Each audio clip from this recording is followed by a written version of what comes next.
예전에 어떤 시험을 볼 때 이런 일이 있었습니다. 부모님의 성화로 어쩔 수 없이 본 시험이었는데 다행히 난이도가 별로 높지 않은 시험이었죠. 그래서 굉장히 당당하게 시험을 빨리 풀고 나니까 빨리 풀고 검토까지 하니까 한 30분 남더라고요. 그래서 30분 정도 남은 시간이 있어서 보통은 이제 그런 시간이 있으면 시험지를 제출하고 나가서 이제 퇴실을 하는 게 이제 일인데, 그 시험은 퇴실을 할 수 있는 시험이 아니라서 이제 자리에서 한 20분 정도 잠을 잤던 것 같습니다. 잠을 좀 자고 일어나니까 주변이 너무 바쁜 거예요. 무언가 이게 굉장히 쉬운 시험인데 사람들이 너무나 열심히 풀고 있어서 뭐가 좀 이상하다라는 생각에 지면을 좀 뒤적여 봤습니다. 뒤적여 보니까 예상하듯이 한 페이지를 안 풀었더라고요. 그래서 순간 이제 한 10분 정도 남았는데 움찔하잖아요. 그럴 때 이제 여러분은 어떻게 하시겠습니까? 여러분도 그런 경우 한 번씩 있지 않습니까? 내가 다 했다고 생각을 했는데 다 하지 못했고 시간은 얼마 남지 않은 상황. 그 상황의 대부분 가장 중요한 걸 택합니다. 저도 역시나 이제 마찬가지였겠죠. 그 지면에 있는 문제 중에 가장 만만한 문제 골라서 최대한 풀어서 냈습니다. 다행히 피해는 줄였습니다. 그리고 우리도 삶에서 이럴 때가 참 많이 있습니다. 때때로 내가 하고 싶은 거는 많은데 선택을 해야 할 때, 시간이 주어지지 않을 때 있지요. 그리고 오늘 본문에 있는 주님께서도 역시나 마찬가지입니다. 해야 할 일은 많은데 시간은 지워지지 않은 상황. 왜 그렇습니까? 이제 순환의 시간이 얼마 남지 않았기 때문입니다. 오늘의 본문 35절을 한번 같이 읽어보겠습니다. 35절의 말씀을 우리 함께 읽어보겠습니다. 예수께서 성전에서 가르치실세 대답하여 이르시되 어찌하여 서기관들이 그리스도를 다윗의 자손이라 하느냐. 아멘. 사실 오늘 주님의 발언은 문자적으로도 상황적으로도 굉장히 도발적인 이야기입니다. 일단 오늘 본문은 사내들인 공회원 중 누군가가 질문을 해온 이야기가 아닙니다. 그동안 12절 내용을 보시면 전부 다 예수님께 누군가가 질문을 해왔고 그 질문에 대해서 예수님께서 받아치고 있었죠. 왜 그렇게 되었습니까? 예수님께서 성전에서 장사꾼의 상을 엎으신 이후에 계속적으로 사내들인 공회원들의 도전이 이어졌습니다. 근데 이 도전이 저번에 우리가 본, 그러니까 전전주에 우리가 본 12장 34절에서 마무리가 되었습니다. 여기 34절 마지막에 보면 이렇게 나와 있지요. 그 후에 감히 묻는 자가 없었더라. 예수님께서 사내들인 공회원들의 모든 논쟁을 이기시고 자신의 권위를 확보하셨다는 얘기입니다. 그런데 주님께서는 굳이 오늘 또 사내들인 공회원인 서기관들을 겨냥하여서 이런 질문을 하고 있습니다. 너희가 그리스도를 어찌 다윗의 자손이라고 하느냐? 왜 이런 질문을 하는지 모르지만 적어도 니네가 틀렸다 라고 얘기하는 건 알 수 있지 않습니까? 이런 질문을 들을 때 보통 어떤 마음이 드십니까? 약간 시비 거는 것 같지 않습니까? 지금의 상황이 딱 그렇습니다. 지금 예수님께서 이 질문을 하는 장소가 35절 초반부에 보면 성전입니다. 계속적으로 예수님께서는 이 논쟁, 사내들인 공회원들과의 논쟁을 성전에서 계속적으로 이어갔습니다. 그런데 그 장소에서 이제 논쟁이 얼마 안 끝난 이 순간에 잠잠해질만 한데 또다시 도발적인 질문을 했다. 무언가 화풀이하는 것 같죠. 무언가 시비 거는 것 같죠. 감히 너네가 나를 이렇게 힘들게 해? 라는 생각을 반영하는 것 같습니다. 하지만 그렇지가 않습니다. 주님께서는 앞서 얘기했듯이 시간이 얼마 남지 않았습니다. 이제 곧 순환이 시작되는데 굳이 감정 소모를 할 정도로 이 일이 중요한 일은 아니었다는 겁니다. 그렇다면 주님께서는 왜 시간도 얼마 남지 않았는데 성전에서 서기관들에게 이런 질문, 그리스도를 다윗의 자손이라 하느냐라는 질문을 했을까요? 그건 말 그대로 시간이 얼마 남지 않았기 때문에, 얼마 남지 않은 시간 가장 중요한 일을 해야 했기 때문에 그런 겁니다. 왜 이 질문이 중요한 일입니까? 그건 장소, 대상, 질문을 하나하나 파헤쳐보면 그 뜻이 나옵니다. 먼저 주님께서 성전에서 이 질문을 한 이유는 그럼 무엇일까요? 물론 이전까지 사내들인과 논쟁한 장소가 성전이니까 뭐 자리를 이동할 게 없으니까 그냥 그랬을 수도 있습니다. 하지만 중요한 건 비밀을 드러내는 겁니다. 예수님께서 마가복음 내내 가지고 있었던 비밀이 무엇이었습니까? 마가복음 내내 예수님께서는 무엇을 숨기고 있었습니까? 그가 하나님의 아들 메시아 그리스도라는 걸 숨기고 있었습니다. 그 얘기를 최대한 안 하고 은연중에 제자들에게 드러내긴 했지만 최대한 안 하려고 노력을 했고 비밀로 얘기하고도 비밀로 유지하라고 얘기를 했습니다. 왜 그랬습니까? 그 정체가 드러나는 게 하나님의 일에 좋지 않으니까. 그냥 쉽게 생각을 해보면 예수 그리스도께서 메시아 그리스도라는 정체가 드러났을 때 그걸 인정하는 사람에게도 인정하지 않는 사람에게도 문제가 일어나서 그런 겁니다. 인정하는 사람은 그 말을 듣고 나면 물론 진심으로 믿는 사람도 있겠지만 아닌 사람도 예수님에게 떡고물 하나 더 얻어먹으려고 붙겠지요. 인정하지 않는 사람은 끝까지 비판을 할 겁니다. 말도 안 되는 소리 하지 말라고. 하나님께서 계획하신 일을 이뤄가는데 피곤한 장애물이 많이 생기는 겁니다. 그래서 예수께서 이를 비밀로 했습니다. 하지만 이제 순환이 얼마 남지 않았습니다. 시간이 없습니다. 이제는 좀 슬슬 드러내야 될 때입니다. 순환 전에 한 명이라도 하나님 나라를 믿게 하기 위해서, 진실된 그리스도인을 만들기 위해서 예수께서는 이제 이 진실을 조금씩 드러내셔야 했던 거지요. 그래서 성전, 수많은 사람이 모여있는 이스라엘의 가장 공적인 예배의 장소에서 이를 얘기한 겁니다. 정말 자신의 백성들이 간절하게 믿기를 원했던 거지요. 그렇다면 왜 질문의 대상자를 굳이 서기관으로 정했을까요? 서기관들이 메시아를 다윗의 자손이라 확신하면서 불렀기 때문입니까? 물론 그랬겠죠.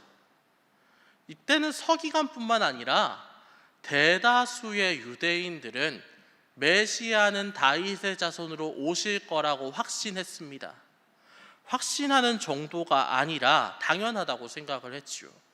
구약의 예언에 그렇게 되어 있으니까요. 하지만 예수님께서 굳이 그 모두가 아는 사실을 서기관을 지목해서 이야기하신 이유는 오늘 이야기 후에 나오는, 그러니까 37절 이후에 나오는 주님께서 외식하는 서기관들에 대한 경고 이야기 때문입니다.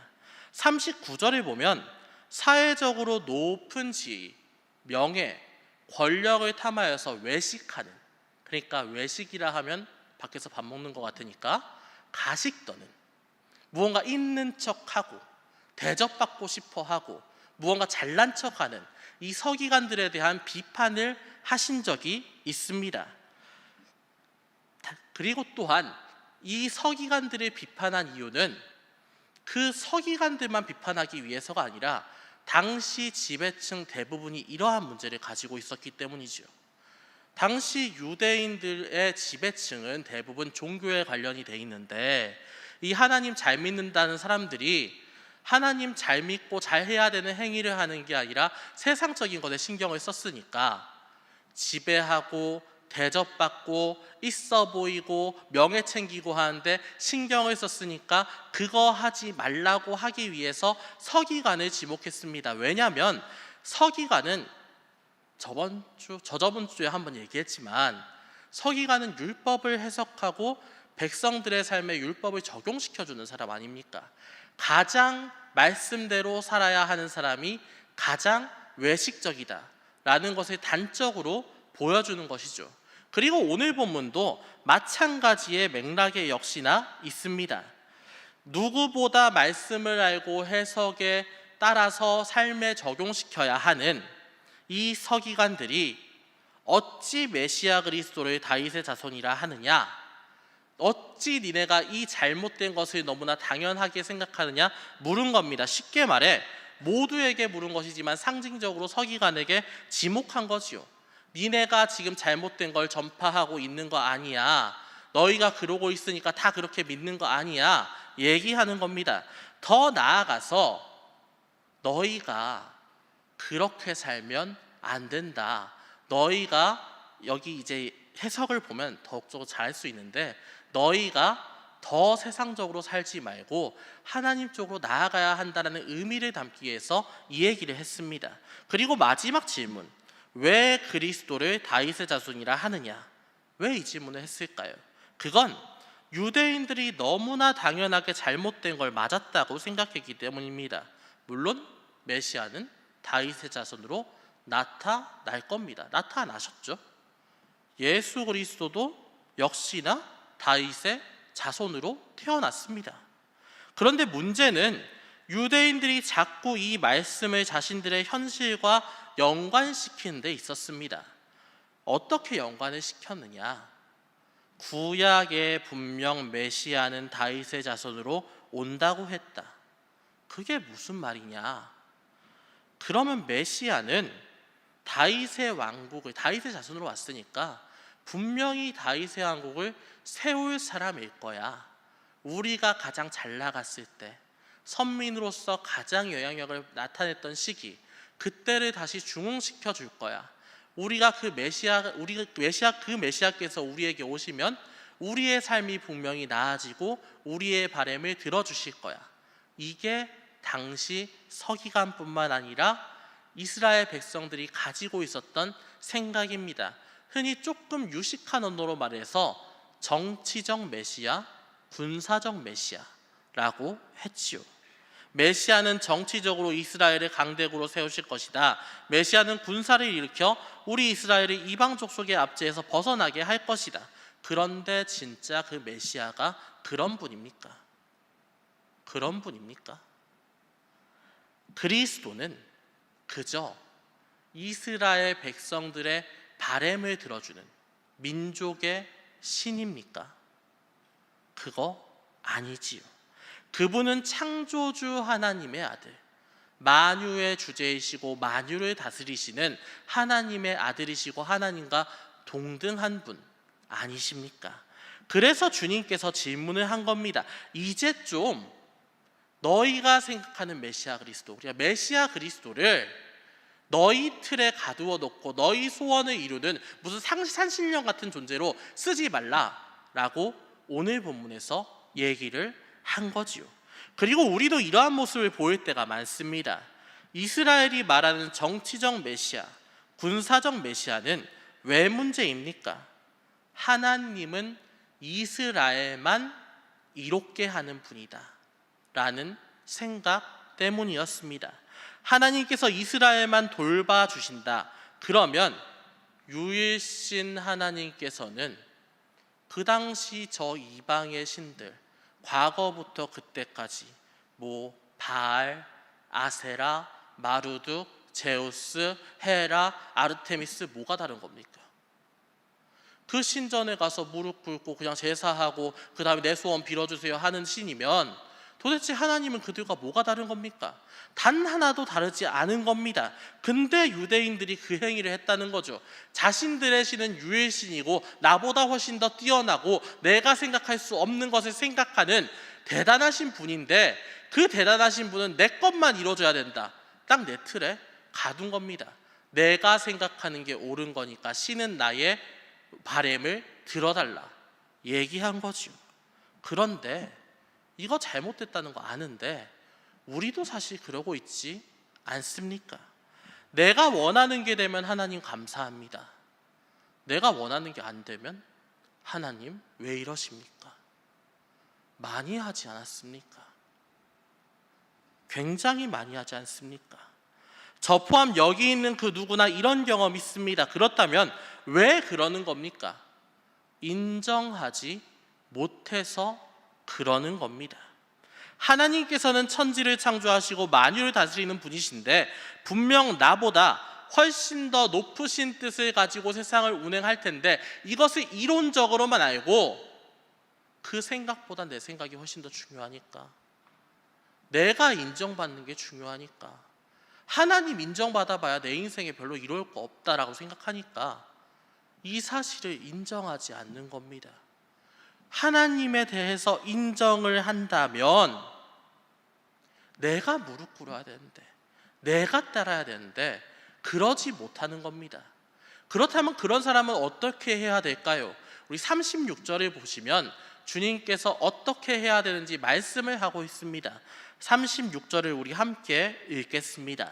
다윗이 성령에 감동되어 친히 말하되 주께서 내 주께 이르시되 내가 내 원수를 내 발 아래 둘 때까지 내 우편에 앉았으라 하셨도다 하였느니라. 아멘.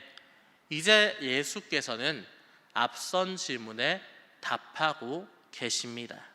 그리스도를 다윗의 자손이라고만 하면 안 되는 이유를 말하셨지요.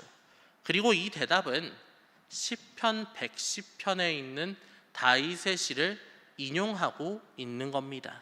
시편 110편은 구약 당시의 제왕시로 알려졌습니다.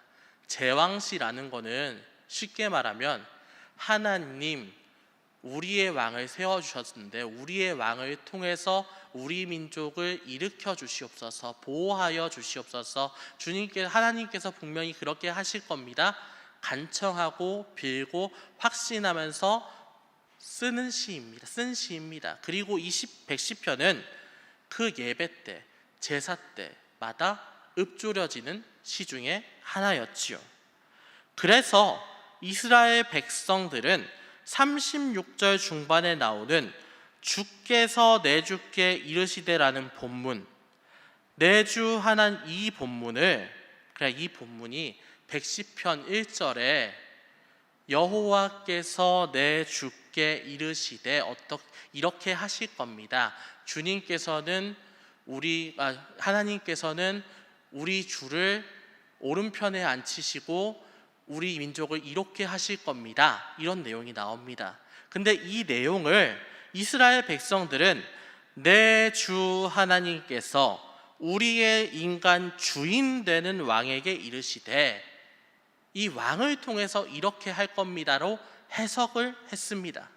그리고 당연히 그렇게 구약시대에는 해석이 되었죠. 그런데 문제가 하나 생겼습니다. 그 왕을 찬양하고 왕을 통해서 일하시는 하나님이라 생각을 했는데 다윗의 왕국이 망해버린 겁니다. 이스라엘, 유다 다 망했지요.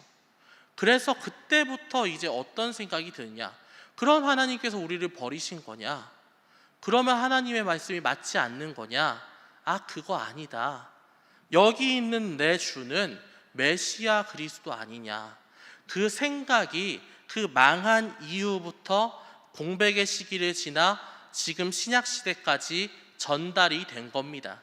그래서 이스라엘 백성들은 이 내 주 하나님께서 우리 주 메시아 그리스도를 통해 우리를 이끄실 것이다, 우리나라를 선민으로 만드실 것이다, 우리를 너무나 당연하게 세울 것이다 믿고 있었던 겁니다. 근데 문제는 이 시는 다윗의 시라는 거죠. 다윗의 시. 그렇다면 저자 다윗은 누구에게 고백을 하고 있는 겁니까? 하나님과 그 아들 메시아 그리스도 아닙니까?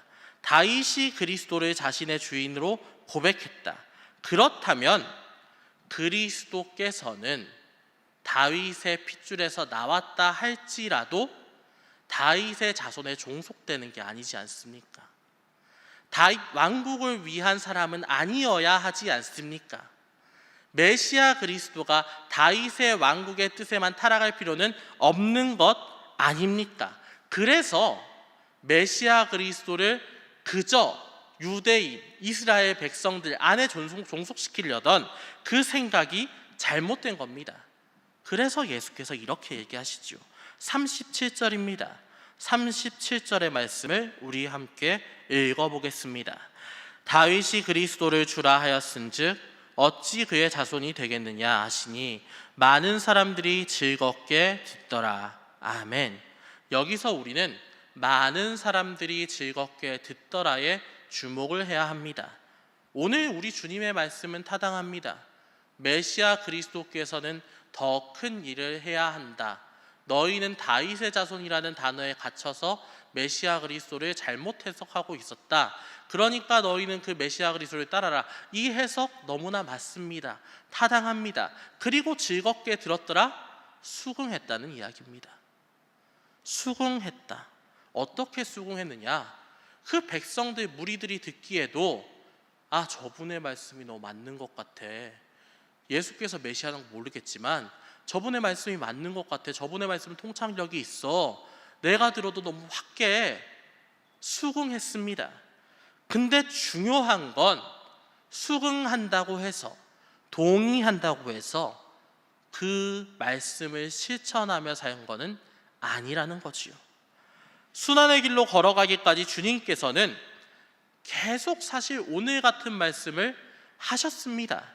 메시아 그리스도는 너희 욕심 채우라고 있는 분 아니다. 하나님 나라 가까이 왔다. 너희가 회개하고 나아가지 않으면 심판에 이를 것이다. 구원에 이르지 못한다. 그러니까 제발 좀 말씀 실천하고 살아라. 제발 좀 그리스도 따라라. 이 얘기를 얼마나 많이 했습니까? 100번 맞는 말입니다. 그런데 그 맞는 말 주님께서 왜 하십니까? 왜 계속 조금씩 바꿔서 똑같은 말 계속하고 있는 겁니까? 좀 바뀌길 원하니까요. 내가 좀 말할 때 바뀌었으면 좋겠다. 근데 안 바뀌니까 무리한테 얘기해도, 제자한테 말해도, 제자가 될 만한 사람들한테 말을 해도 말을 안 들으니까 계속적으로 이 얘기를 하는 겁니다. 주님께서는 마가복음에서 십자가에 달리기까지 계속 이 얘기를 하셨지만 마가복음의 주제는 아무도 몰랐다입니다. 아무도 그분이 메시아 그리스도인지 몰랐다. 아무도 그리스도를 따르려고 하지 않았다.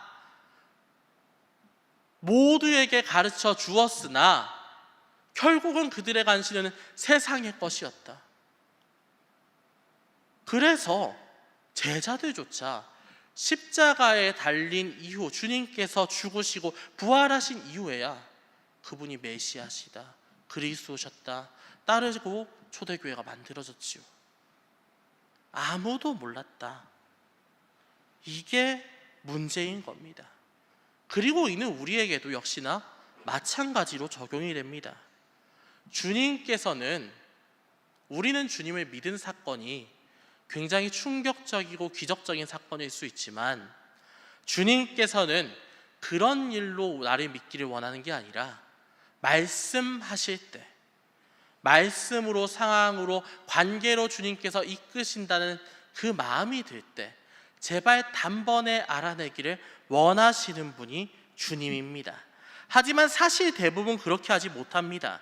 물론 우리가 이 자리에 있는 건 주님을 믿기 때문에 그런 겁니다. 인격적으로 주님을 만났고 주님의 말씀을 듣고 읽고 그 말씀이 맞다고 생각하니까 이 자리에 있는 겁니다.